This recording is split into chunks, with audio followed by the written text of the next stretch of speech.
So good afternoon, everybody, and welcome to our event today with the wonderful Nancy Revell.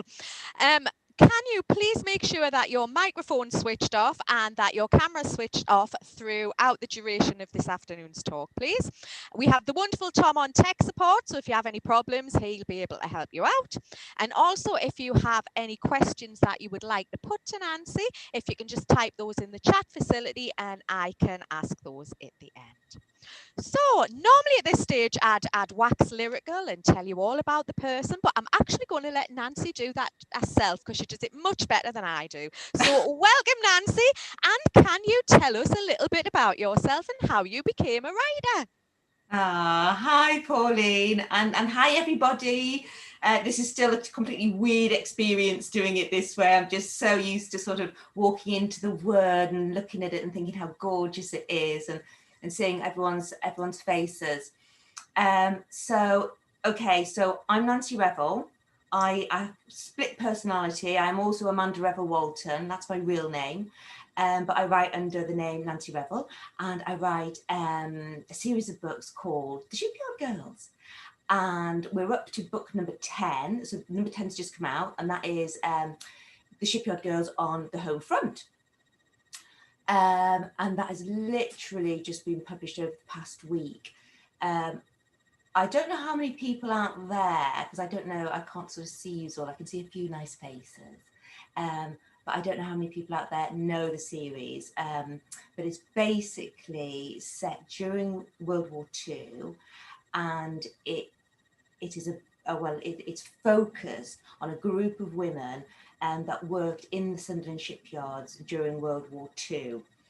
So that's kind of the premise of the series. So you've got a lot of kind of real backdrop of the shipyards and what was happening in World War II, sort of going on behind the scenes and kind of being interwoven into the plot as well. But it's very much focused on the women themselves and about their stories and their loves and what happens to them. And hopefully I get lots of twists and turns in there, and I'm always being told off for leaving books on a cliffhanger. So hopefully that kind of puts it in a nutshell. Do you reckon, Pauline? Yeah, definitely. Amanda, can you also tell us a little bit how hard it was to transition from being a journalist to being a novelist? Gosh, yes. I mean, I'm just switching you up a little bit here, but yes, the transition was really fast and it was really immediate, which was probably the best way to do it, because I think if I'd been given too much time, I think that would have kind of worked against me in a way. So I was driven by a fear of failure, really. I had come up with this idea which the publishers loved, and they kind of just went, well, get on, and write it. We want, at least 3 books from you. And all of a sudden, I sort of was like, I'd spent 25 years writing other people's stories. I was lucky to be able to sort of hit the 2,000 word mark for features, because most tabloids and newspapers, they have a quite a low word count, really. So 2,000 words was basically the sum of what I used to write. And all of a sudden, I'd been commissioned to write 3 books, each one roughly around 100,000 words, and the other thing was, obviously as a journalist, I was given that story. So I would sit down and I would talk to people and I would hear their stories. I would hear their beginnings, their middles and their ends. And my job was very much to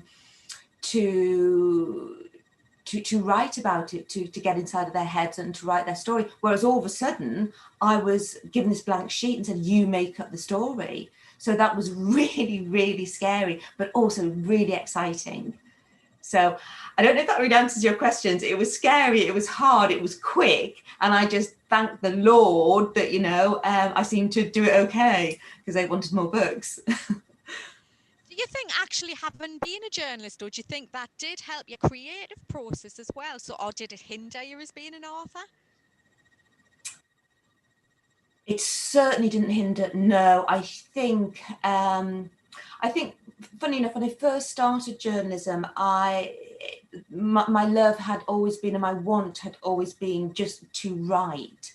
And I think what I did, being quite sort of practical and needing to know that I needed to earn a living, that kind of drew me towards journalism. So I kind of started off with this real want of wanting to be a writer and somebody who wrote fiction, and realised how really hard that is, especially when you're younger. So I kind of went into journalism and absolutely loved it and felt very much at home there. Then when I came to writing fiction, I think it was invaluable what I'd learned as a journalist. And I would always encourage people who are wanting to write themselves to go into any kind of writing, possible, especially if you're younger as well, if you need to earn a living. So I think one of the biggest things I learned with my journalism was dialogue, to be honest with you, because I'd spent 25 years listening to people, and transcribing dictaphones, and you get a real sense of how people talk in reality. So I think that, and my books are very dialogue heavy. It's something I feel very comfortable with. So I think that helped enormously. And I think my journalism in many other ways helped, to write fast, to write under pressure, to structure, loads of those things. But when people ask me that, that's the one thing that always jumps to the fore is dialogue. Yeah. And how do you actually approach your writing? Have you got you write so many hours a day, or you just sort of get up and see how the mood takes you? What's your way of writing? Okay, it's really disciplined. Very, very disciplined. And I suppose that's going back to the other question. That's kind of what I took a lot from my journalism as well, was a lot of, you become very disciplined when you're writing hard news and features as well, because it's very immediate, it's very fast, it's very demanding, and you have to be very motivated, and you have to be very disciplined. So I think I'm quite a disciplined writer, fiction writer. And because I write 2 books a year as well, I have to be. I don't think there's any other way. So I have sort of set times, not that I write, but kind of what I write. So I will have a period of 3 months where not many people will see, not many people see me anyway, but certainly even less people see me within 3 months, because I literally can just go to ground and completely become immersed in that world of getting that first draft out. And I love that. So I kind of go to sleep thinking of the book, and I wake up thinking of the book, and that kind of just happens over 3 months. Of the most boring person under the sun. And then outside of that time, it is very much designated to publicity, edits, and plotting the new book.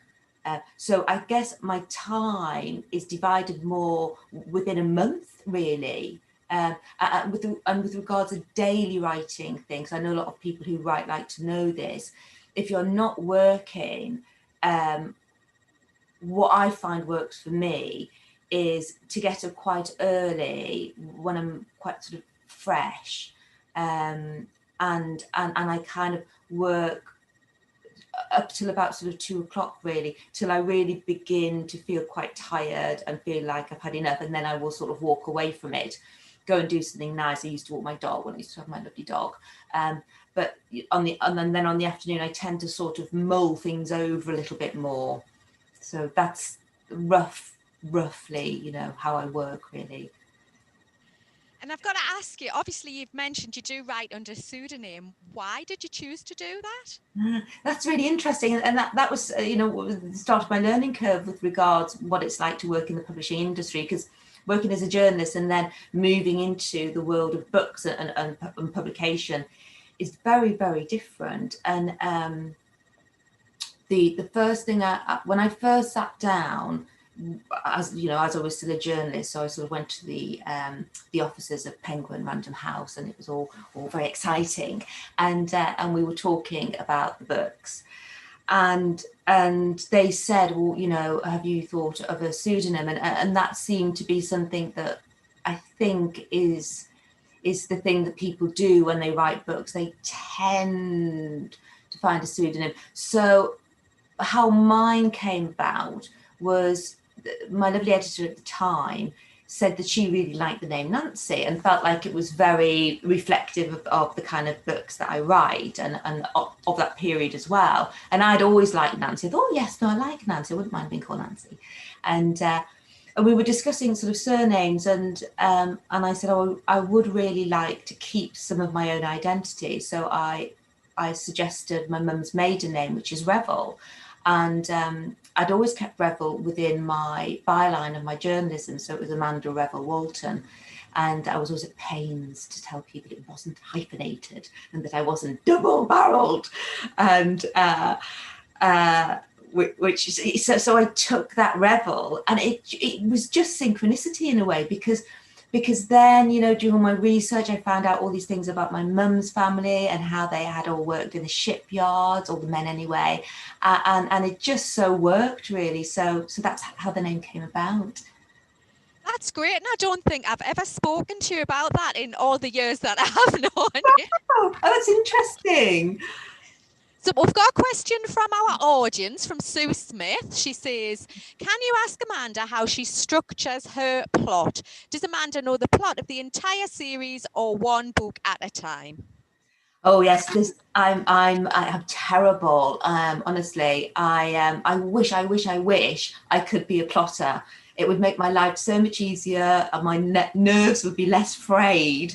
But I very much tend to see how it goes as I write. Especially at the start of the first book, I was very much sort of finding my feet as I went with the story, and now I am a little bit more, you know, I do plot, but I'm not like some authors that are very sort of meticulous with their plotting. I do like my characters to tell me where they want to go and what they want to do, and so I would say I'm more character driven than I am plot, and my characters tend to drive my plot. But in my head, I will definitely have an idea of what's going to happen, and I think that's become more the case as the books have gone on, because of the writing schedule that I'm on, because I'm writing 2 books a year. There is a sense more of urgency, so I can't hang about too much, you know. So I've generally got a very rough idea of what's going to happen. So when you're writing, do you actually have a spreadsheet that you keep an eye on things, or do you have a board that you put things on? How do you keep an eye on the plot as you're going along? Oh, that's a good question. It's funny actually, because I'm just about to start book 12, and what I do tend to do, there tends to be within the plot, you know, I do like to squash lots in there.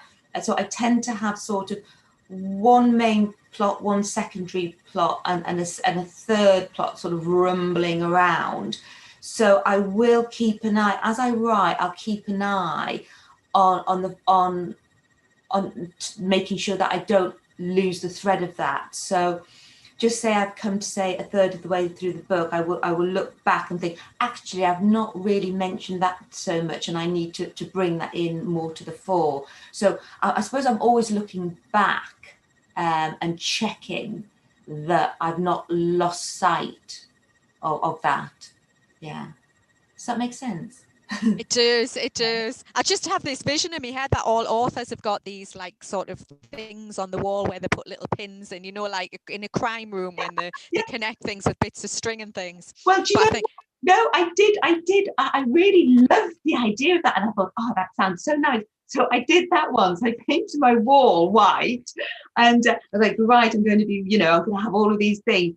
And honestly, I was pathetic, really. I started with a few sort of columns, and then I just ended up transferring onto the computer just through practicality, really. But I love that sort of romantic image, you know, of that author with all these things sort of around her. And really, I just became very boring and just putting them all on documents on my computer, you know.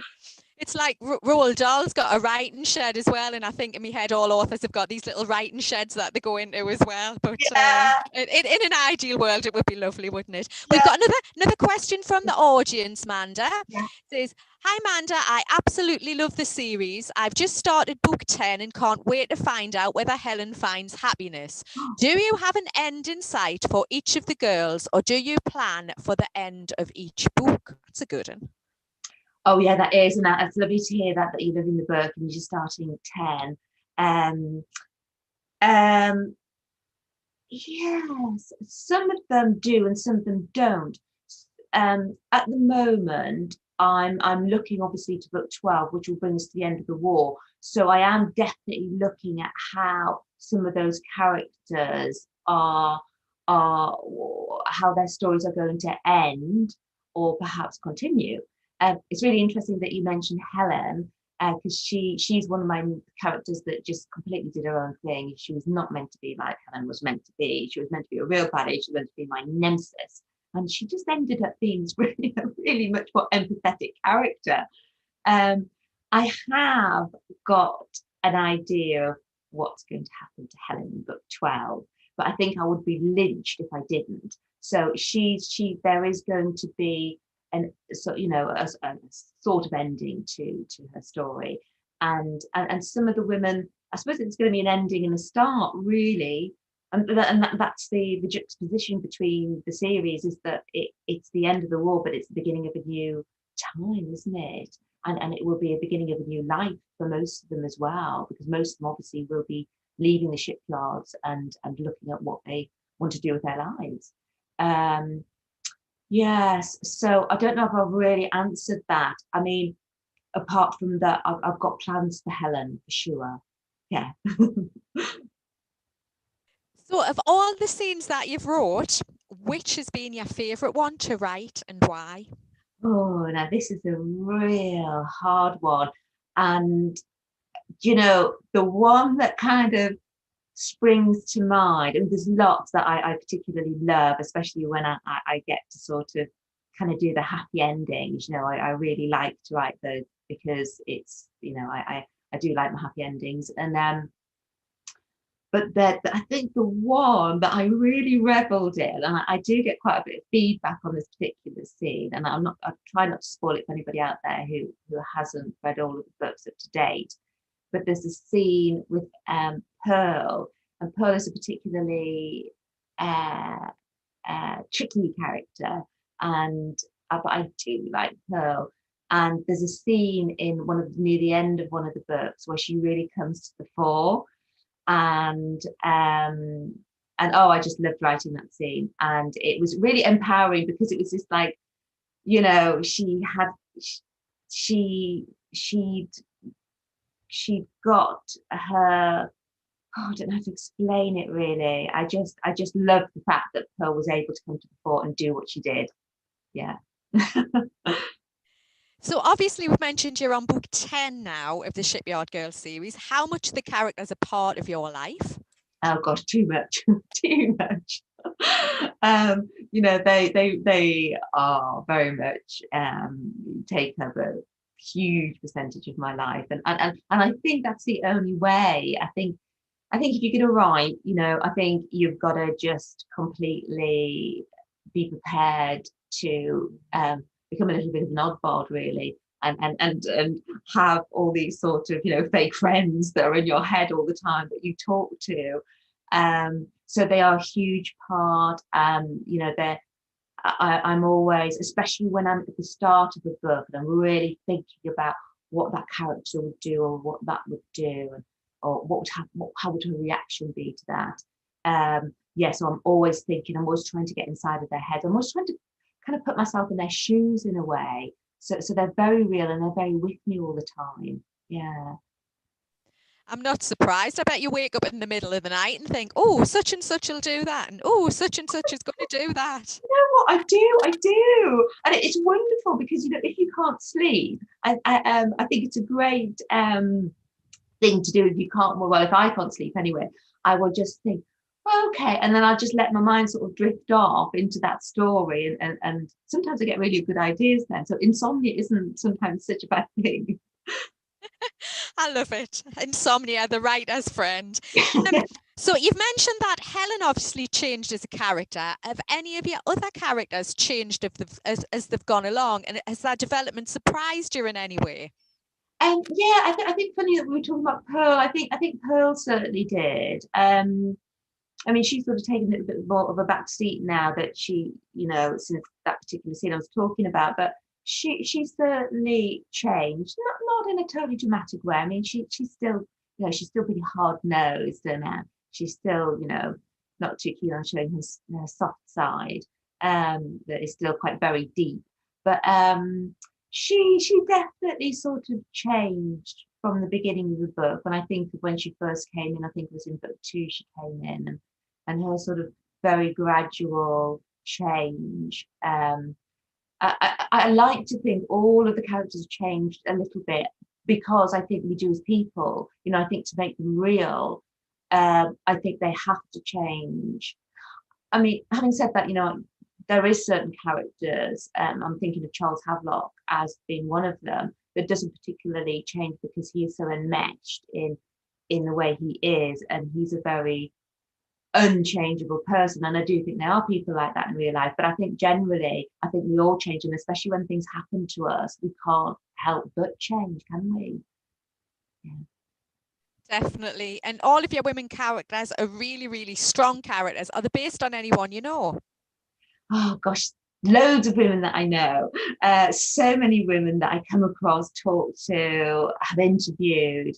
Yeah, I'm a great lover of women, really, and the strength that women have within them, and how it manifests itself in different ways, really. In sometimes the softest, most gentlest, most shyest person can have a core of steel, and likewise, the hard toughies, sometimes like Pearl can, they can very deep have that soft center. So yeah, I just think life, I think, is inspirational. Women in life, I find very inspirational.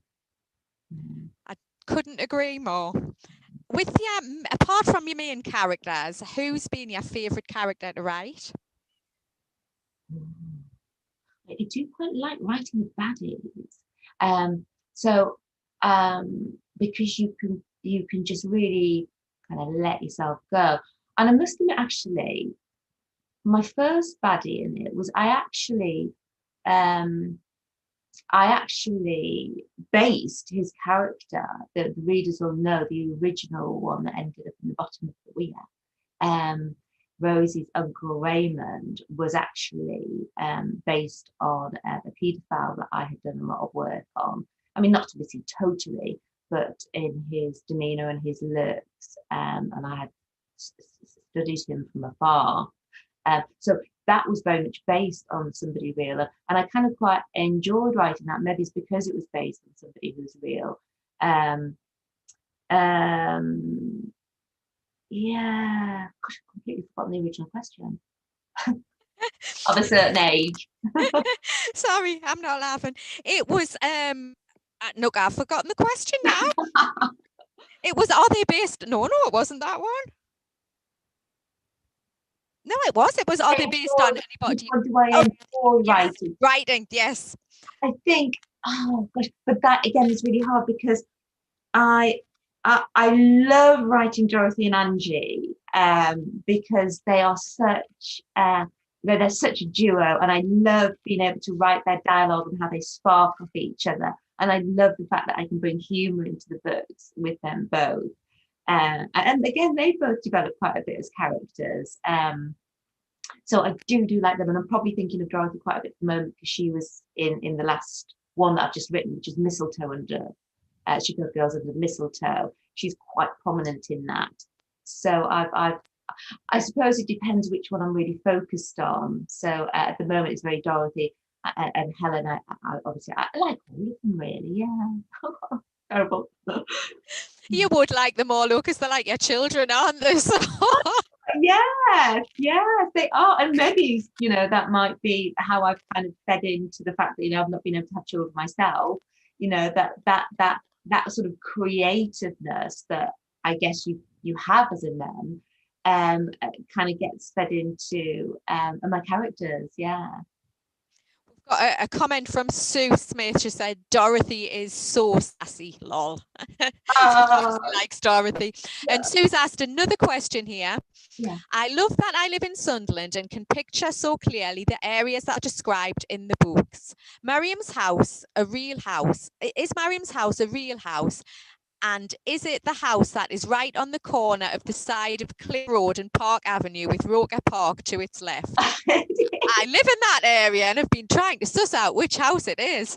It is, and well spotted. And that was actually my house for a number of years. So, you know, when I first started to think of the Crawford family and Miriam in particular, I just thought, oh, wouldn't it be brilliant?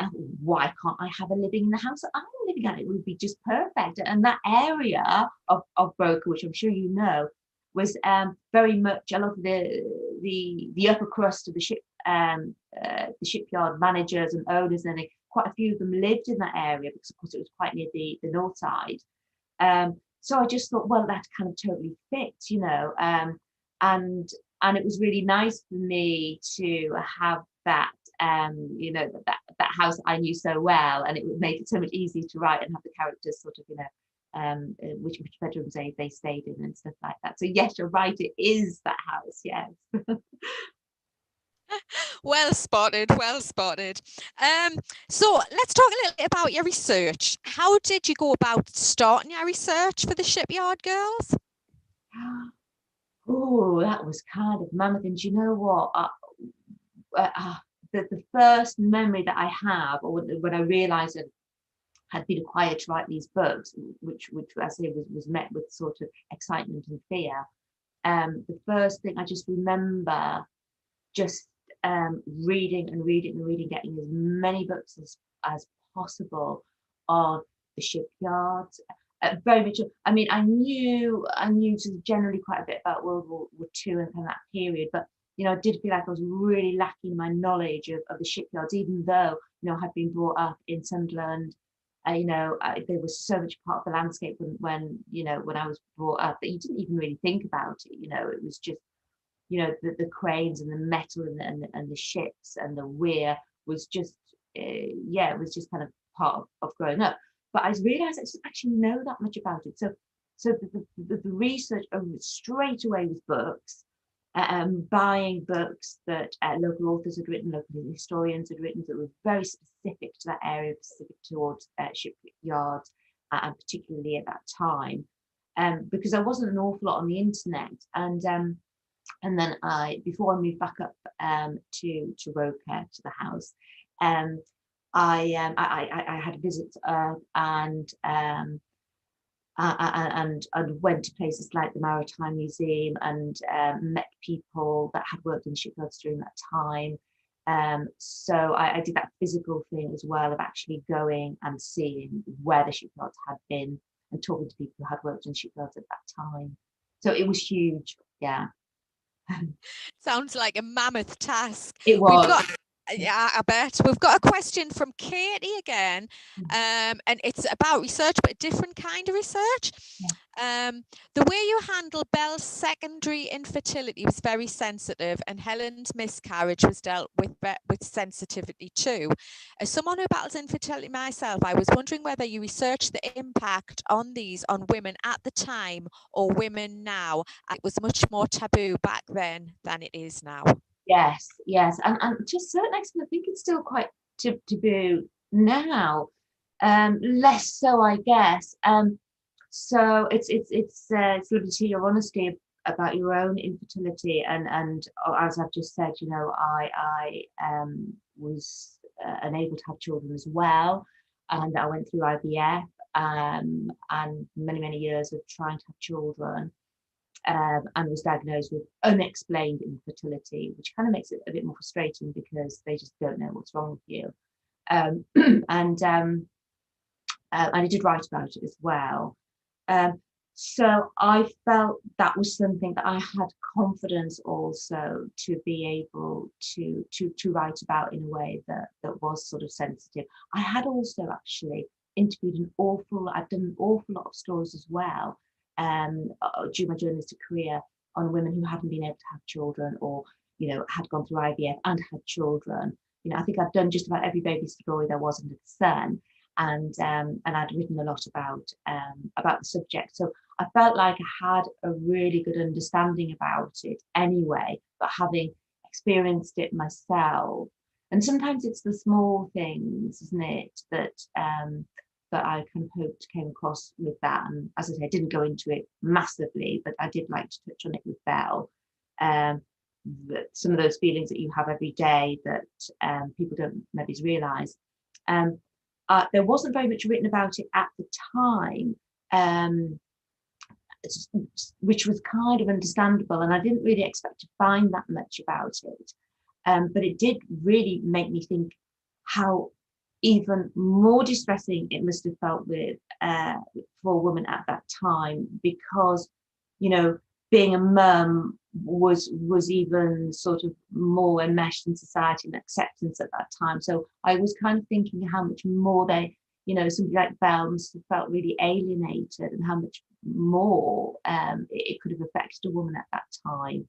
But funny enough, I didn't really find anything written about it at the time. I did my usual research, but no, I think the main thing that came with the Belle story was, I suppose, my personal experience and having talked with other women as well. I think it was right as well, and it did come across really well in the books and really sensitively handled. Oh, that's nice. Thank you. Has your research revealed anything that surprised you?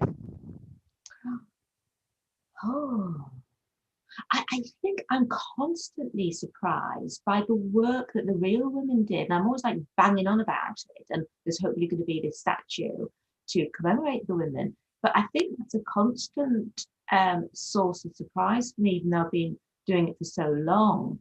That I think the surprise is not just the kind of work that they did, and it being incredibly hard and physically hard, and and them having all of these other things to contend with as well, apart from the work, like men away at war, their husbands or loved ones dying, and but it was also that sort of I'm really interested in how, what a huge change that must have been for them, from going to being sort of the little woman at home to all of a sudden earning a living, earning a wage, and this huge leap, really. And I think that's what interests me to go further on after the war as well. It's those changes, those mental changes, the economical changes that a woman would have gone through pre-war, war, and post-war. Yeah. I can imagine every time you do some research, there is something a little bit different and a little bit unique that you pick up on. Yeah, and funny enough, sometimes what I try and do, I suppose this is the journalistic side of stuff as well. If I read something in the research, that just strikes me as sort of odd or bizarre or just different, I always try and weave that into the book, because I think there's a lot of stuff we all know about the war and everything, but there's sometimes little things. I mean, the one that I've just written, funnily enough, there was something there that I hadn't realised with regards to the Normandy landings and the practices that had gone on beforehand. So I sort of weaved something in there that I hadn't known about, I thought was really interesting. So I do try and do that, but obviously I have to be careful that it doesn't sort of there's not too much about that, because it's not a history book. It's definitely getting that right balance, which I think you definitely do in your books. We've got a question from Bev, who would like to ask if the memorial statue for the Shipyard girls is in the process of being finished, and any idea when it will be opened by you for us to go and visit. Well, absolutely. Hi, Bev, and it's lovely that you've joined today. And yes, it's all happening. This wretched COVID obviously has sort of scuppered everything. It should have actually been up by now. But that's okay, it will happen, and hopefully it's going to happen at the end of the year sometime, fingers crossed October time. The artist Roseanne Robertson, who is absolutely amazing and is from Sunderland as well, and a renowned artist within her own right, she has designed it, and she is going to be building it as well with the help of other with a fabrication firm in Sunderland. So fingers crossed, it's all gonna happen, and we will hopefully see it by the end of the year. But I think more than anything, I think I'm just absolutely over the moon that it is going to happen, and it's not a case of like, oh, it might. The wonderful Sunderland optimists have been the ones to really come to the fore and really get it happening. I mean, I've done a lot of talking about it, and they've done a lot of doing. And they've been the one that really working behind the scenes to go to the council, get the money, get it all together. So, I have to sort of really applaud them as well for getting us to this stage. That'll be fabulous when it's open, and it's such a testament to the shipyard girls as well, isn't it? Yes. That'll be brilliant. Obviously, the pandemic's affected us all in one way or another. How has it impacted on your writing? Yeah, it's interesting. I think it's really, I wrote an article about this actually, because it really struck me that the parallels that there was during the war and during the pandemic, which might seem like it's a bit of a stretch to say that, but it really made me think of, it kind of made me really think, gosh, how similar they were in the fact that, especially during the first lockdown, none of us knew what was going to happen. We didn't know whether, obviously we didn't have a vaccine, wasn't on the horizon then, and there was this sense of not being in control.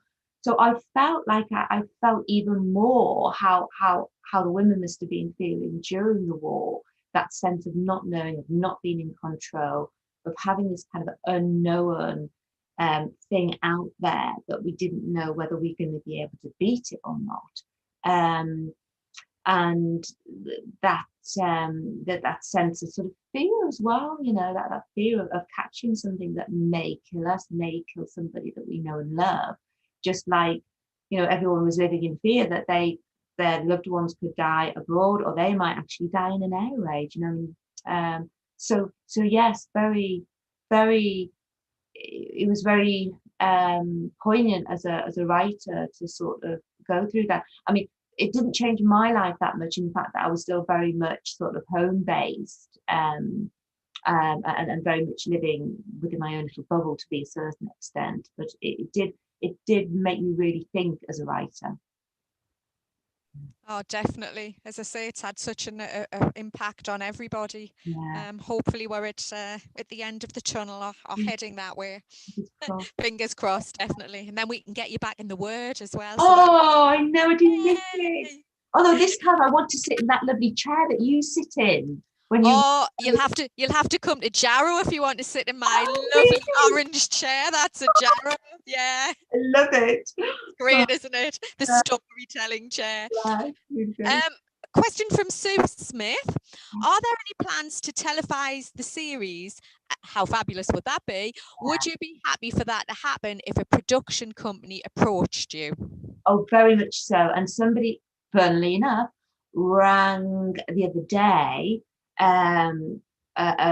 which is fantastic. It was also even more fantastic because this particular person was A, a woman, and B, from the Northeast.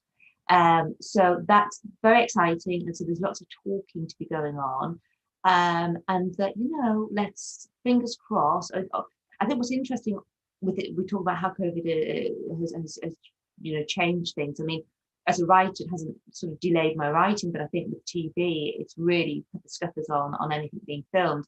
And I think now we're coming to this stage of people are starting to look towards the future and when they can get back on set and do stuff.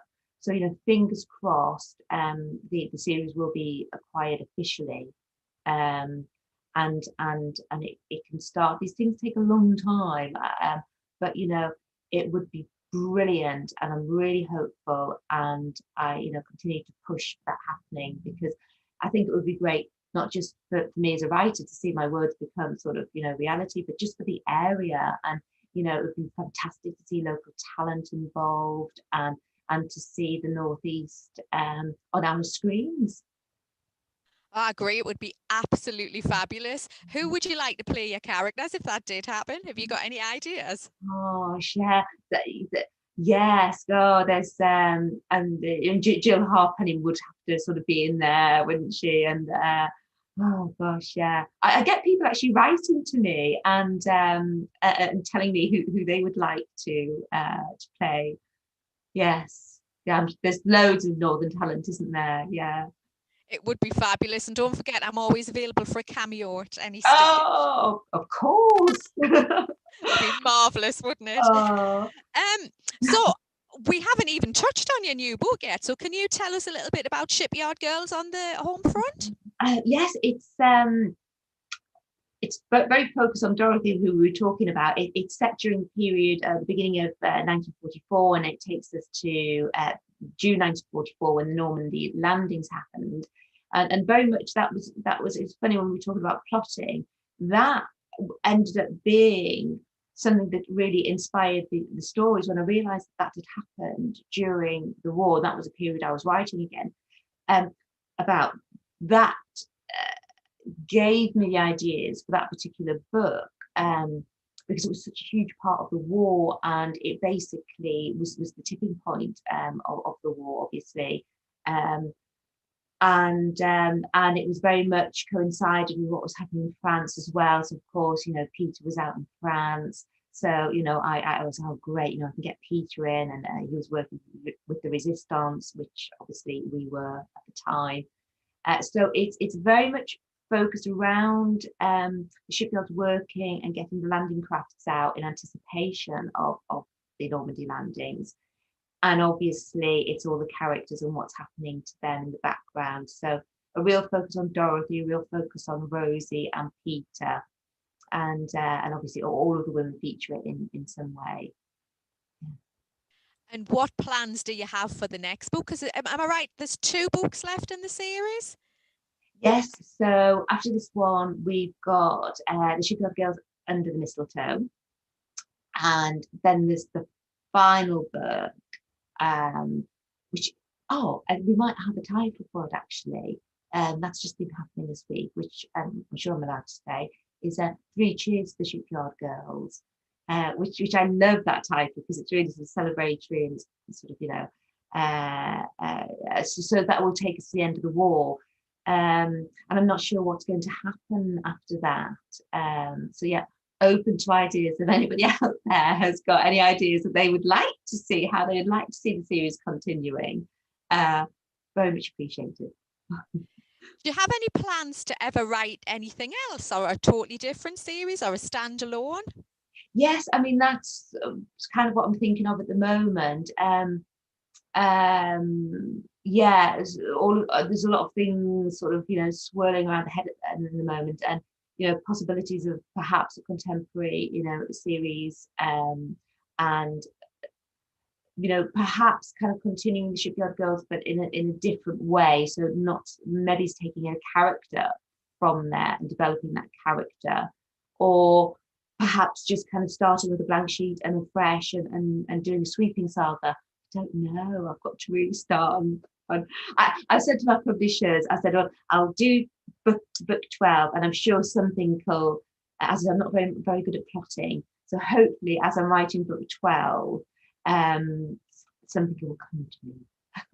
Oh, I'm sure it will, and I'm sure it'll be absolutely fabulous as well.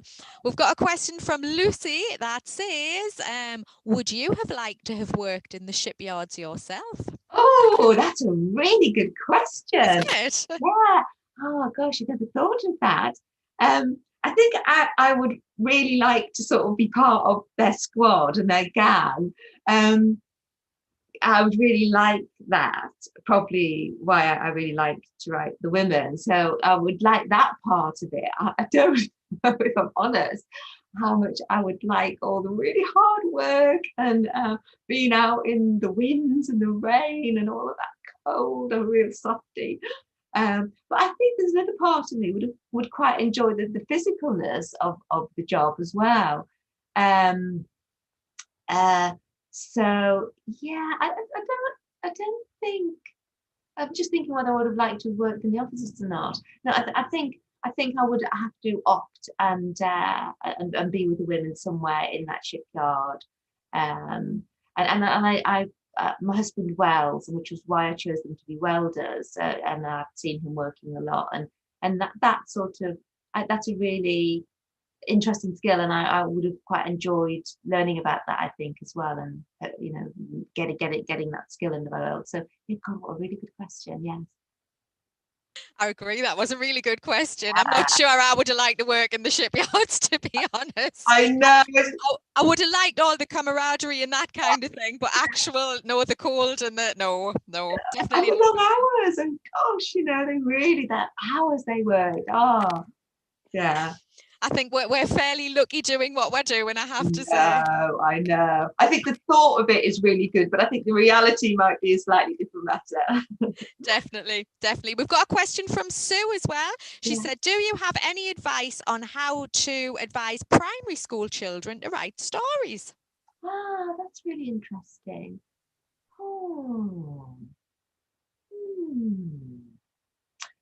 Well, I mean, just to get them to write, I'm just thinking of the age range for primary school children and stories.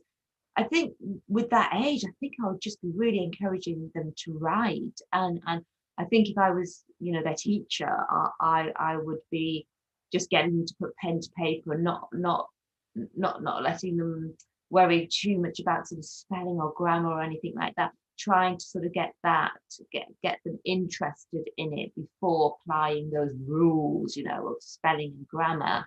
And I would maybe just sort of get them to do maybe a bit of stream of consciousness in the fact that maybe it's an idea for them to say, just write what's in your head and make up each sentence as you kind of go along. But that's a really good question. I would have to really think about that, I think, if I was to go into a primary school. But I think that would be my beginnings of an idea, and definitely building up their confidence with writing and encouraging them. Maybe it's giving them a little bit of a topic to think about. Maybe it's what is their dream, or or a dream they've had, or a dream they want to have. Something that can get there. Children are such creative beings, aren't they? And it slowly gets sort of squished out of us all. So yeah, anything to really bring that out. Yeah. I think you're right. It's definitely getting them to write about something that they like and something that they enjoy, so that enthusiasm and passion can come over. Yes, definitely with you on that one. Yeah, and funny enough, I just wrote. I was asked to write a letter to. It was an older group of children, secondary school children, about reading more than writing, and what I was at pains to really to get across is like, and teachers will probably hate me for saying this, but just read what you want to read, and really focus on what grabs you. And it doesn't matter what anybody else thinks about that author or that particular genre or anything. If you enjoy it, read it. That's the most important thing. That's the only way you're going to learn. I sometimes kind of rile against that thing. I know they have to do it, by setting books for schoolwork, and I do sometimes wonder whether that is such a good thing. But so what you love, really. Yeah. Definitely. You've got a couple of lovely comments here, not questions, but they're comments, but they're really nice. So I've got to read them. From Linda, absolutely loving the talk. Thank you so much. Live in Oxfordshire and hadn't heard about the series before. The book's on order.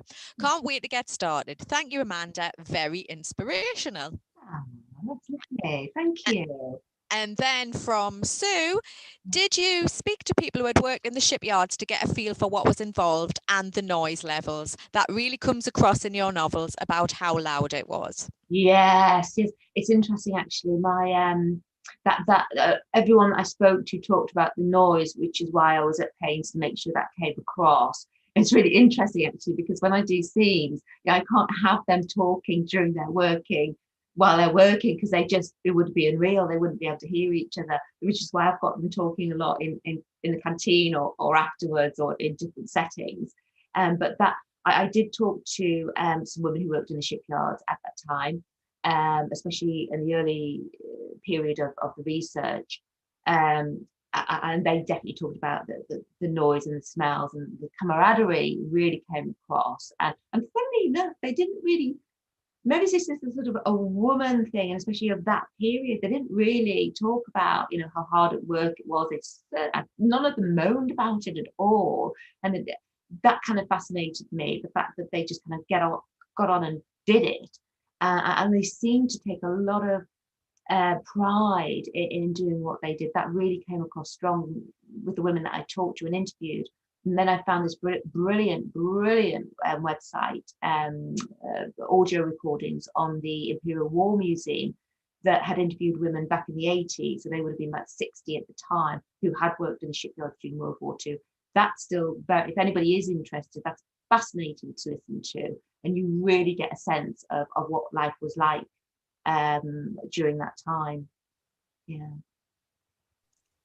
A comment from Anne as well. She's really enjoyed reading the series and she's picking up the Shipyard Girls on the home front from the library tomorrow. Oh, well done, Anne. We love people that use libraries. Right. We've got about another 5 minutes to chat, Nancy, but if anyone does have any questions, if they want to quickly put them in, and then I can ask those, because I'm sure your questions are much more interesting than my questions. So please, if you've got anything burning that you want to ask Nancy about, do quickly pop that in the chat and we can ask those. But one of my last questions is, what do you like to read? Oh, you know, I'm terrible. I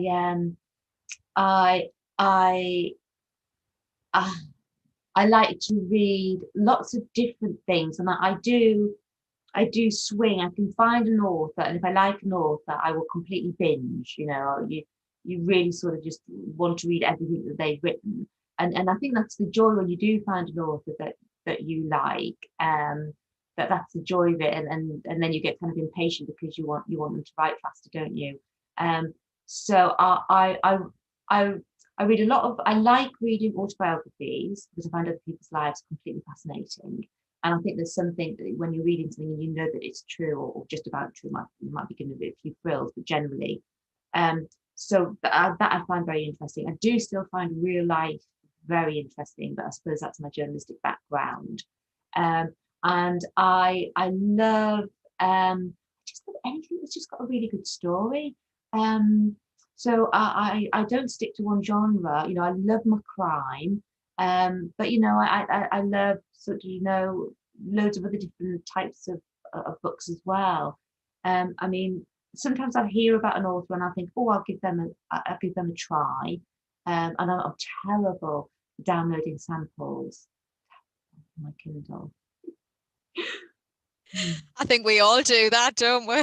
Yeah. And I think that's the brilliant thing, actually, moving forward with digital, you know, this digital age, is that you can do that. So, you know, I suppose, I think that's a real plus of our digital age, that we can do that. So, and funny enough, that's what I was telling the younger ones when, you know, I was writing about reading, is to maybe do that, just sample loads of writers until you find the one that you want, rather than feel like you have to sort of push on and finish that book. Definitely. An author many moons ago, Anne Fine, said to me, you start a book, you read the first 4 or 5 chapters. If it's not for you, there's plenty more things out there. Go and try something else, which is just, it's sage-like advice, isn't it? Yeah, totally. Yes, definitely. So as a child, what was your favourite book? Oh,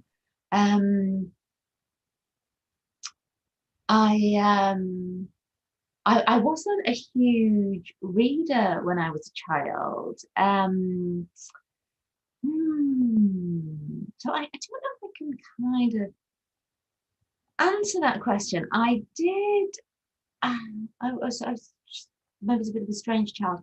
I discovered some more adult books. The one book that I read that seemed to really affected me, and I maybe I shouldn't have read it at that age because I was very young. I was probably only about 10 or 11, and I read Roots by Alex Huxley, and I don't know, it just completely took me in. It took me to another world. just found it fascinating. Funny enough, I've got it on my shelf at the moment, the actual book that I'd read at that age, because it's old now, it's hardback. And I thought, you know what, I'm going to reread that and kind of relive that experience that I had, because I was so young. And it surprises me now when I look back that I did take to it and enjoyed it so much at such a young age. So I wasn't particularly sort of older for my age or anything. There was just something about it. And so that was one. And then I read this other one at this time. There were two books I read at the same time that kind of really influenced me. And that was Follow a Wild Dolphin. And it was, I don't know if you can even buy it now, but it was just about this dolphin, about these people looking after these dolphins. And it was supposed to have been taken to that other world, isn't it? Maybe that's what they both took me to different worlds.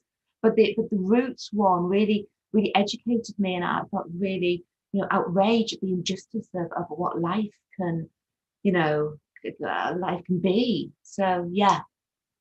So no, I was never. I'm terrible. I should have really have read lots, but no. So I'm sorry, I didn't really read lots. You don't have to apologise. And you do read lots now as well. So as an adult, what's your favourite book? Oh gosh. I mean, I love stuff by Jonathan Kellerman. I love stuff by Faye Kellerman, his wife, funnily enough. I don't know whether they write together. Love Julie Cooper. I love all those sweeping sagas. Oh gosh, I love Stephen King.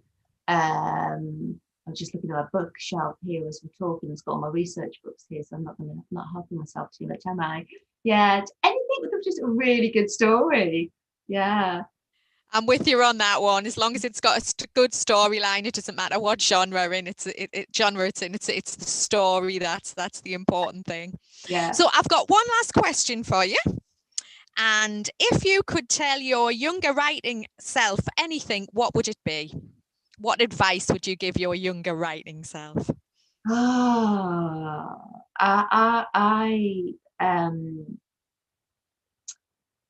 I would just say, have some confidence.